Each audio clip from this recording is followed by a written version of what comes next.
किशोरी कुछ ऐसा इंतजाम हो जाए, किशोरी कुछ ऐसा इंतजाम हो जाए, किशोरी कुछ ऐसा इंतजाम हो जाए, किशोरी कुछ ऐसा इंतजाम हो जाए। क्यों? कन्हैया ने कहा किशोरी से, अर्थात उद्धव जी पेड़ की ओट में खड़े होकर के सब सुन रहे हैं कि गोपियां कर रहे हैं, हमें स्वप्न में मिलते हैं, और राधा जो है आज 1 वर्ष से सोई नहीं। अद्भुत प्रेम, इतना प्रेम तो हमने कहीं नहीं देखा। उद्धव देख रहे हैं, कन्हैया ने इशारा कर दिया, किशोरी कुछ ऐसा इंतजाम हो जाए, किशोरी कुछ ऐसा इंतजाम हो जाए,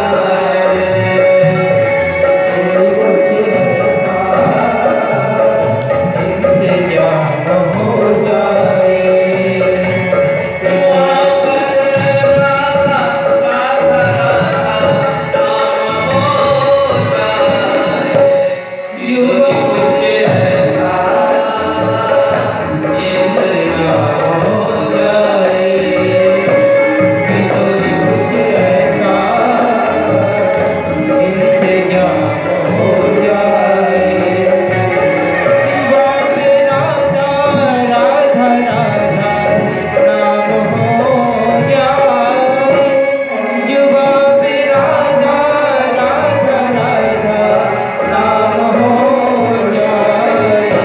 किशोरी कुछ ऐसा इंतजाम हो जाए, किशोरी कुछ ऐसा इंतजाम हो जाए।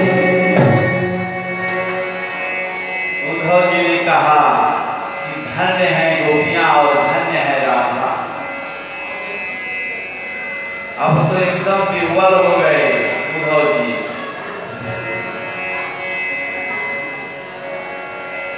प्रेम में कभी क्रोध भी आता है, प्रेम जो करता है वही तो क्रोध भी करता है। माँ अगर अपने पुत्र पर क्रोध करती है तो ये नहीं कि उसको एकदम मार डाले।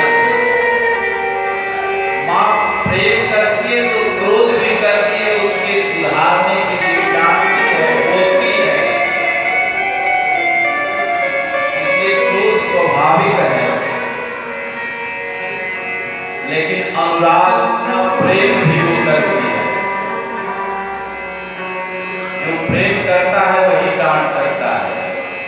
ऐसे कोई डांट कर दुख देखे किसी के बच्चे को, आंख न काढ़ हो तो कहना, हमारे बच्चे को कैसे कह दिया।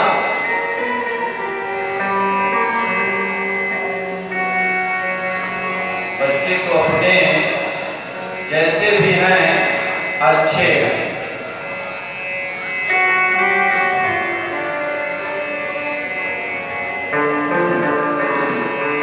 उसी बीच एक भौरा आ गया। भौरा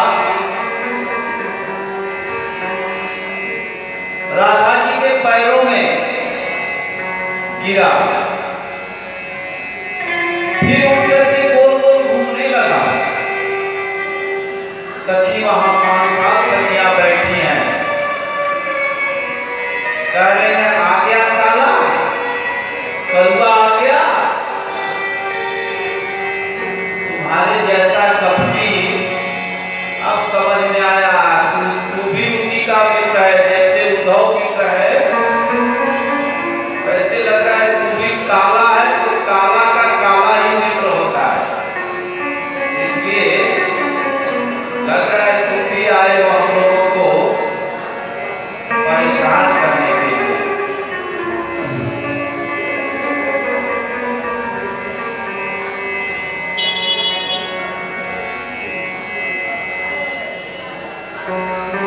पेड़ की ओट में बैठ करके सब लीला देख रहे हैं हमारे उद्धव जी।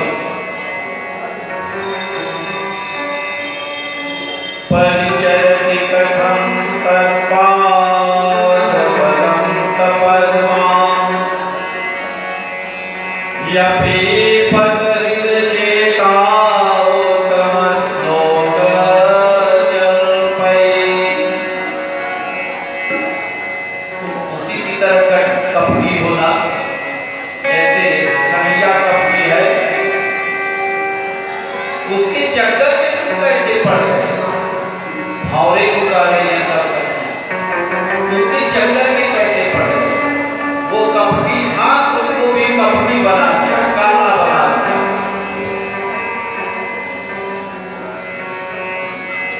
जन्म जन्मांतर का कपटी है, बहुत कपट उसके अंदर भरा हुआ है।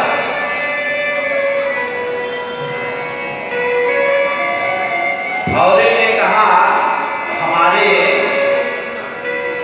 परमात्मा को कपटी मत कहो। भौरे ने कहा हमारे परमात्मा गोविंद को कन्हैया को कपटी मत कहो। सखी ने कहा कपटी क्यों न कहूं, उसके अंदर तो कपट एकदम कूट कूट के भरा हुआ है। क्या बिगाड़ा था बेचारे बाली ने क्या बिगाड़ा था? पेड़ की ओट में होकर के धनुष पे बाण चढ़ा करके मार दिया। क्या बिगाड़ा था? वो कपट तो करता है। क्या बिगाड़ा था राजा बलि ने? पौने का रूप धारण करके गया और पूरा उनका राज्य ले लिया। ये कपट ही तो किया। कहते हो कपटी मत तो।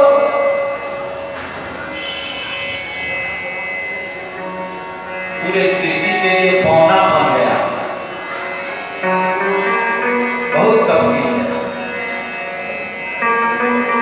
अब बेचारी सुपर्णखा की क्या गलती थी?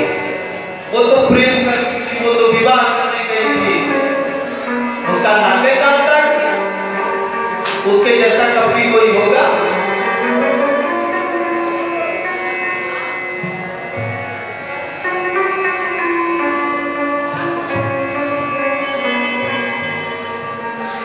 भ्रमर कपटी कृष्ण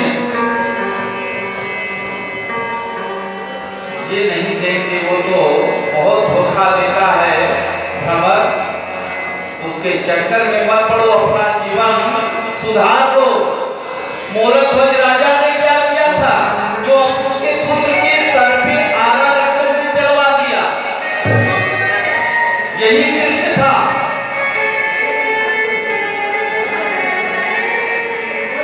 जो मोरध्वज राजा जब हुए, पति पत्नी दोनों मिलकर के आरा से काटे।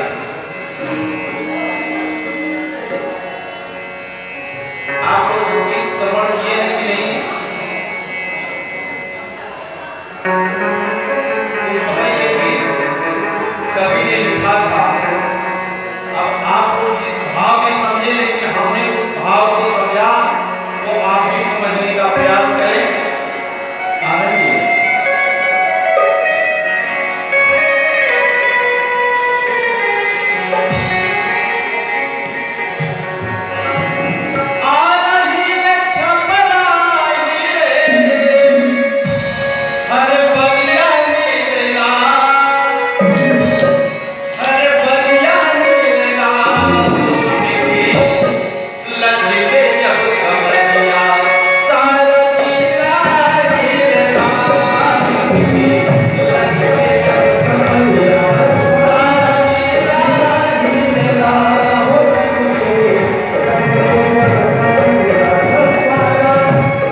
जो आरे से अपने पुत्र को काट करके देना पड़ा था, इतना बड़ा परीक्षा। और राजा सिविक ने कौन सा ऐसा पाप किया था? अपने अंग अंग को काट करके तराजू पर रख दिया। उसके जैसा कपटी संसार में कोई नहीं है। बात करते हो, हमारा जो है सारी बातें सुन रहा है।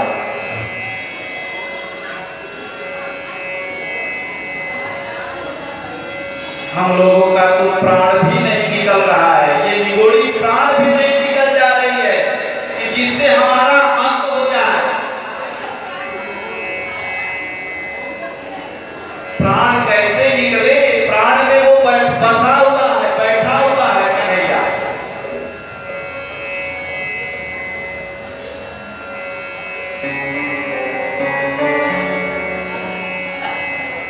जिस प्रकार से सीता जी बैठी हुई हैं अशोक वाटिका के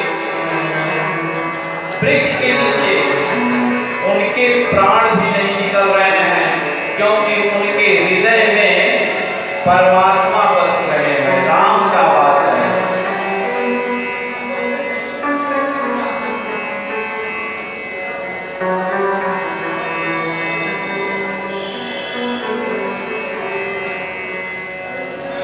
राम के नाम का वास उनके हृदय में सीता जी के पास जैसे है, वो प्राण नहीं निकलने देता। इसी तरह से हम लोगों के हृदय में भी वही कपटी कृष्ण बसा हुआ है। वो निकले तब तो प्राण निकले, वो निकलता ही नहीं। लेकिन भैया भौरा, जाना मथुरा में तो हमारे कन्हैया से सब मत कहना, गोविंद से मत कहना कि हम लोग उसको ऐसा कर रहे थे। हम लोग बहुत प्रेम करते हैं, लेकिन हमारी शिकायत उससे मत करना। उद्धव जी ने कहा, गजब की ये गोपियां हैं, ये राधा हैं, सब बैठी हैं, सब कुछ कह रही हैं, लेकिन फिर बात में करें हम बहुत प्रेम करते हैं कन्हैया से। कहना मन जाकर के, नहीं तो रूठ जाएगा। कभी न कभी तो उसको हम लोगों की याद तो आएगी।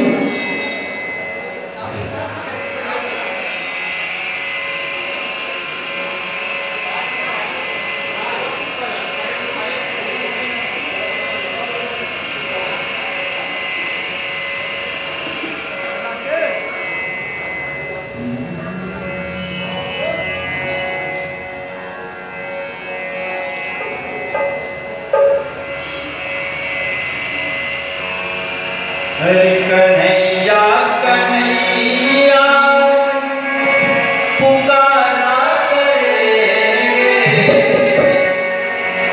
कन्हैया कन्हैया पुकारा करेंगे। लताओं में ब्रज की पुकारा करेंगे, लताओं में ब्रज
बड़े ही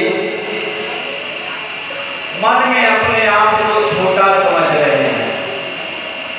कह रहे हैं कि मैं तो आया था इनको ज्ञान देने,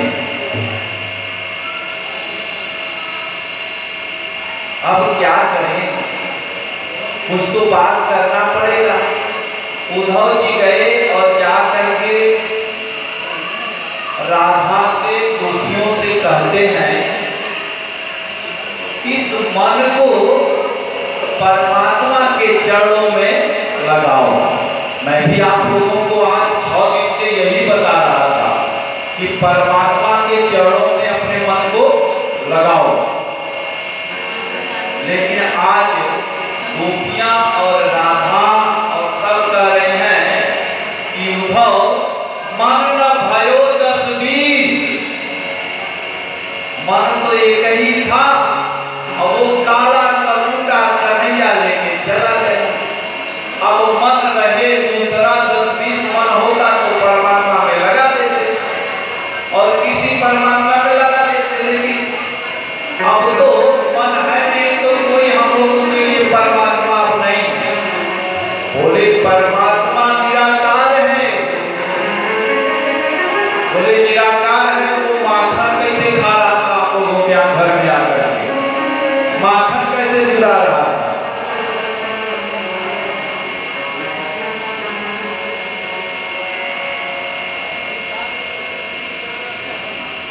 ये गोपियों का मन था। उन्होंने कहा कि मेरा कन्हैया हम लोगों के हाथों से माखन खाता है, हम लोगों के पास मन दूसरा है नहीं। एक हुतो तो गयो श्याम संग, अब तो आराध है ईश, उद्धव मन न भयो 10-20।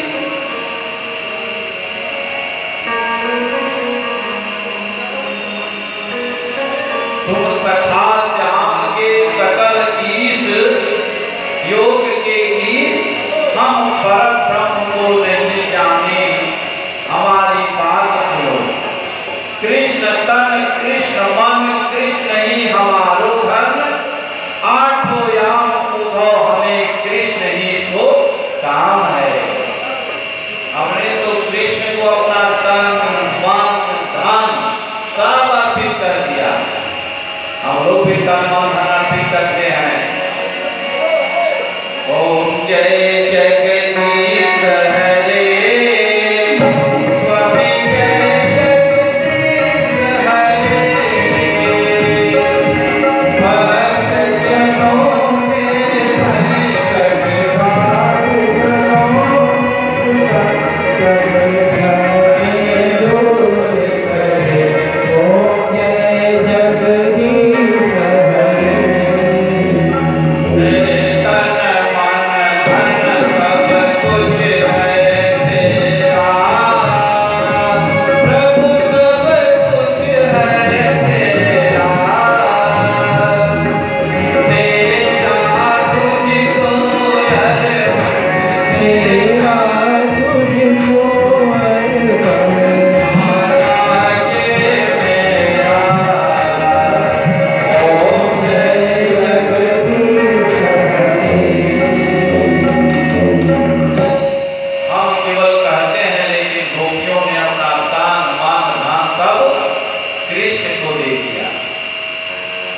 जब सर्वस्व त्याग देते हैं तब परमात्मा स्वीकार करते हैं।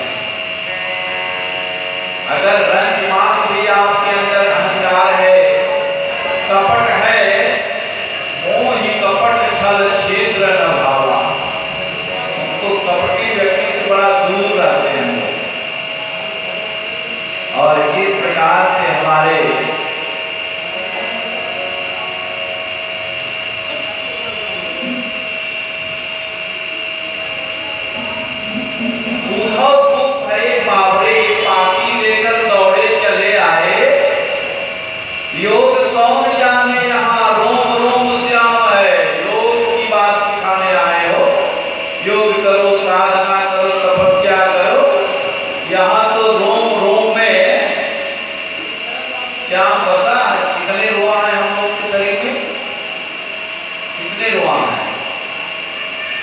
33 करोड़ रोम, 33.5 करोड़ रोम क्षेत्र है।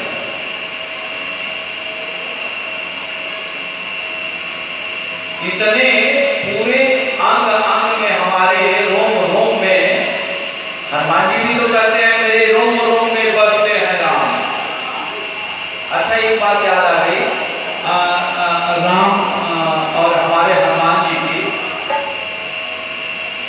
हनुमान जी जब लंका में गए थे तो जब चढ़े थे जो पर्वत था, तब बार बार रघुवीर संहारी, बार बार रघुवीर संहारी। उन्होंने, हनुमान जी ने अपने प्रभु श्री राम को हृदय में रख करके उनका ध्यान किया, कहा कि हे प्रभु आपको हमको संभालना है,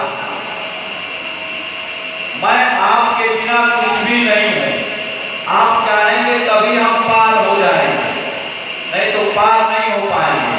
बार बार रघुवीर संहारी, तारके पवन, तब जो है तर्क करके जो है क्षण करके जो है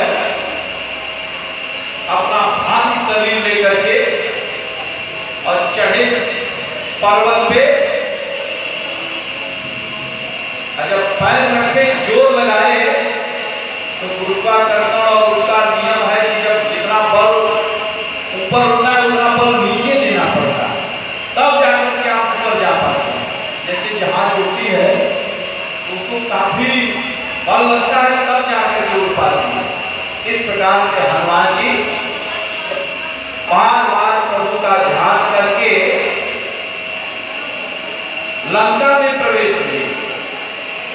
एक व्यक्ति ने कहा कि अगर वो बार बार भगवान का नाम लेकर के संवारे, लेकिन जब आग लगी तो उनका पूंछ का एक बाल भी नहीं जला, ऐसे कैसे? तो बोले कि जब वो कहे कि बार बार रघुवीर संहारी,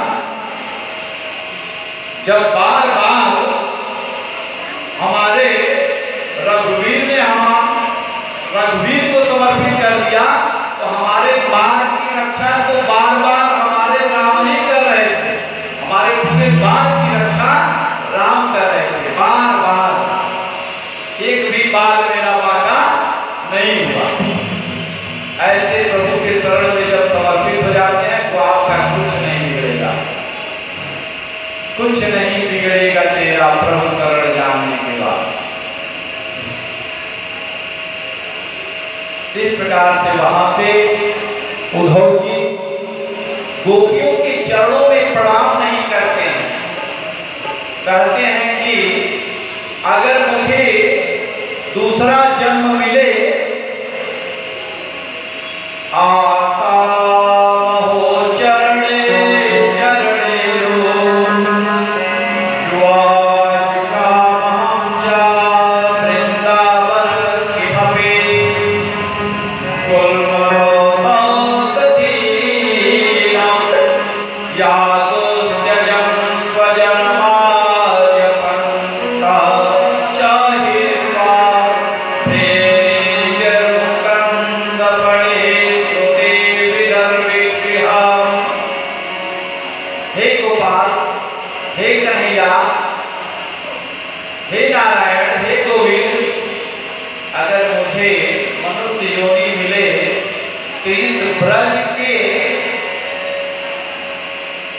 ब्रज के भूमि पर मेरा जन्म हो।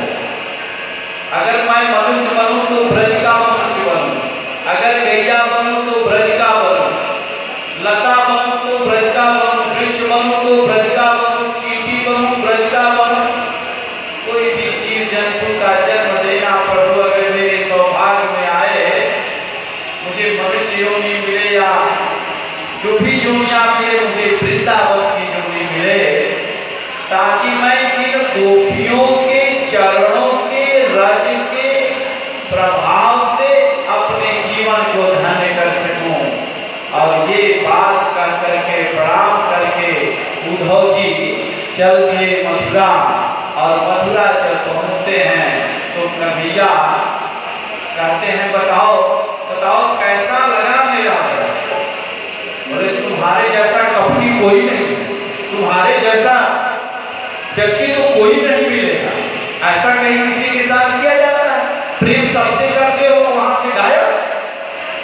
सब रो रही हैं, सब बिलख रही हैं। बोले आप तो कहे थे कि मैं 3 दिन में चला आऊंगा, आज तो 7 महीना बीत गए, अब जले पे नमक मत छिड़को। तुम तो गए नहीं, तुम जाते तो पता चलता, तुम आ ही नहीं पाते। मैं गया था और जा करके वहां जो दृश्य देख करके आया हूं, मुझे लगता है कि तुमको ऐसा नहीं करना चाहिए था। ब्रजवासियों के साथ, गोकुल निवासियों के साथ, यशोदा के साथ, नंद बाबा के साथ, ग्वाल बालों के साथ, राधा के साथ, ललिता वनिता कौन कौन जो सहेलियां थी सब याद कर रही थी आपको। इसलिए ऐसा नहीं करना चाहिए था। बोले कि तुम भी रब गए क्या बहन? कहे अब तो हमको वही अच्छा लग रहा है, अब हम ब्रज में ही अब जन्म ले तो सबसे अच्छा है, अब हम आपका ध्यान नहीं करेंगे। किशोरी कुछ ऐसा इंतजाम हो जाए, किशोरी कुछ ऐसा इंतजाम हो जाए,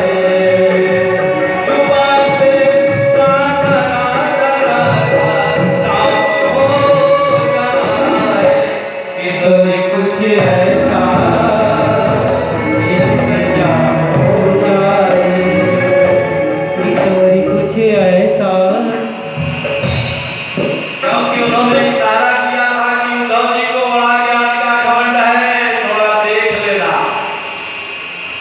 इशारा कर दिए थे घोड़े के रूप में जाकर के, और देख करके ये राधा राधा वहां जमने लगे थे, गोविंद को भूल गए और राधा राधा राधा करते हुए पूरा मथुरा तक हो गए, आ गए। अब बोले कि मैं राधा बिना आधा हूँ, इसलिए अब मुझे राधा के पास ही रहना, आपके पास नहीं रहना। आपको शर्म नहीं आती है, आप छोड़ करके चले आए। तब भगवान ने कहा आप इतने ज्ञानी थे, इतने विद्वान थे, पढ़े लिखे थे, ज्ञान के साथ ज्ञान है और भक्ति नहीं है तो ज्ञान पंगु है, लंगड़ा है। इसलिए ज्ञान के साथ भक्ति का होना जरूरी है। कितनों ज्ञानी बन जाओ लेकिन भक्ति जरूरी है। इसलिए आपने भक्ति की कमी की, इसलिए मैंने आपको वहां भेजा था। अब आप एकदम तप करके सोना से एकदम सुहागा हो गए। सोना तो थे ही, आप ज्ञानी थे, बुद्धिमान थे, आप बृहस्पति के शिष्य हैं तो कैसे न ज्ञानी होते। देवताओं के जो शिष्य हैं, देवताओं के जो गुरु हैं बृहस्पति, उनके शिष्य आप हैं, सब ज्ञान था आपके पास। लेकिन ये भक्ति का जो रस मिला है वो आपको ब्रज में मिला। हाँ, ब्रज में मिला। बोले कि लेकिन आप क्यों नहीं जा रहे हो? वो सब रो रही है। बोले आप नेत्र बंद करो। उद्धव जी ने नेत्र बंद किया और उन्होंने कहा कि नेत्र खोलो। फिर उद्धव जी ने नेत्र खोला तो राधा रानी बगल में बैठी है, गोपियां जितनी थी सब बगल में बैठी है, नंद बाबा, नंद रानी सब बैठे हैं। देख करके आज उद्धव जो है राधा रानी के चरणों में गिर गए, गोविंद के चरणों में गिर गए। बोले आज हमने आपके स्वरूप का दर्शन किया, मेरा जीवन धन्य हो गया। भगवान लीला करते हैं, लीलाधारी, इसीलिए उनका नाम पड़ा है। मर्यादा पुरुषोत्तम हमारे राम जो है वो राम मर्यादित होकर के काम किए। उन्होंने भी शिक्षा दिया कि माता पिता को ही सब कुछ मानो, माता पिता को रावण माता, प्रातः काल उठ के रखना था। और कन्हैया ने करके दिखाया कि जो जैसा